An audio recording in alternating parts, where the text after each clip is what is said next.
L'émir Khaled, le pionnier du mouvement national algérien, 89 anniversaire de sa disparition, 9 janvier 1936-2025. L'émir Khaled fut parmi les premiers leaders politiques en Algérie au cours du premier quart du XXe siècle.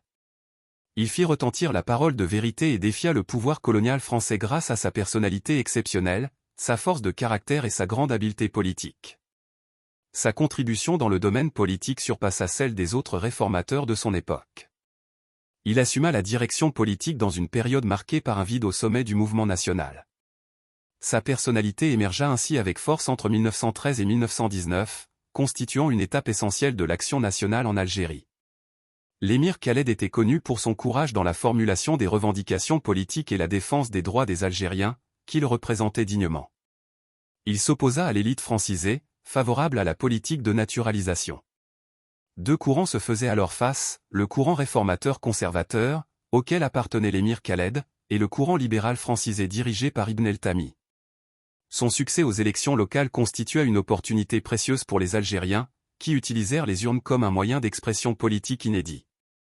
L'émir Khaled se tenait toujours aux côtés de ses compatriotes, profondément affectés par leurs conditions misérables sous l'arbitraire de l'administration coloniale.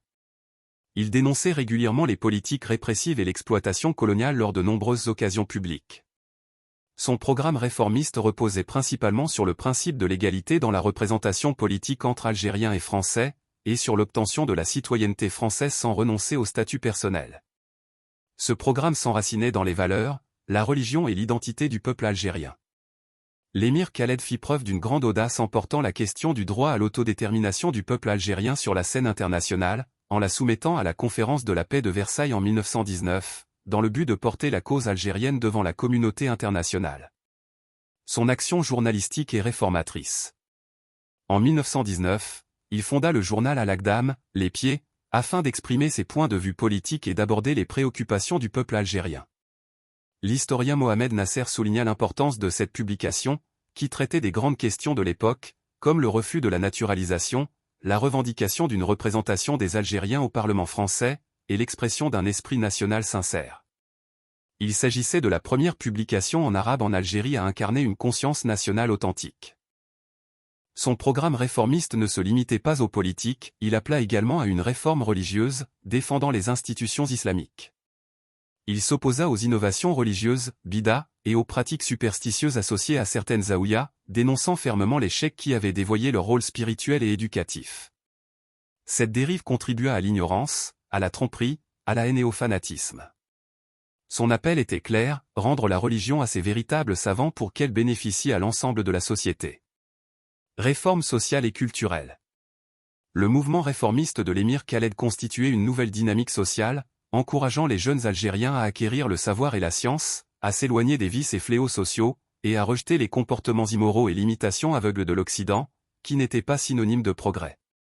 Il prônait le retour au savoir et au travail, considéré comme la seule voie pour sortir de l'obscurité de l'ignorance et du joug colonial, et pour affirmer une personnalité nationale forte. Sur le plan culturel, il joua un rôle déterminant dans la renaissance culturelle algérienne. Avec d'autres réformateurs, il contribua à la fondation du théâtre algérien, en créant la première troupe théâtrale à Médéa, puis deux autres à Alger et Blida. À travers ses représentations, il abordait des questions nationales et sociales tout en offrant un divertissement porteur de sens au peuple. Action associative et exil. Dans un esprit d'unité nationale, l'émir Khaled fonda le 23 janvier 1922 l'Association de la Fraternité algérienne, dédiée aux causes politiques, sociales et culturelles du pays. Son activisme croissant alarma l'administration coloniale française, qui finit par le surveiller étroitement, puis l'exiler en 1923. Malgré l'exil, il demeura fidèle à son peuple et poursuivit son combat en France.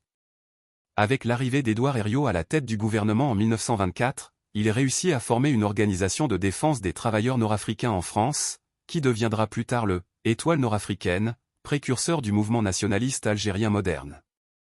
Il posa ainsi les fondations de la première organisation politique révolutionnaire algérienne, qui jouera un rôle crucial dans la maturation de la cause nationale. Héritage et décès. Le rôle de l'émir Khaled dans la réforme et la construction du champ politique algérien moderne fut déterminant. Ses revendications étaient globales et cohérentes, combinant les dimensions éducatives, sociales, religieuses et politiques dans une approche profondément nationaliste et mobilisatrice. Il écrivit dans l'une de ses lettres. Je suis heureux de tout ce que j'ai enduré pour la patrie, et cela ne fait qu'accroître ma force, mon espoir, ma fierté et mon honneur. L'émir Khaled s'éteignit en exil, à Damas, Syrie, le 9 janvier 1936, à l'âge de 61 ans. Ses funérailles furent célébrées à la grande mosquée des Omeyyades. Source, publication du musée du Moudjahid Tissemsilt.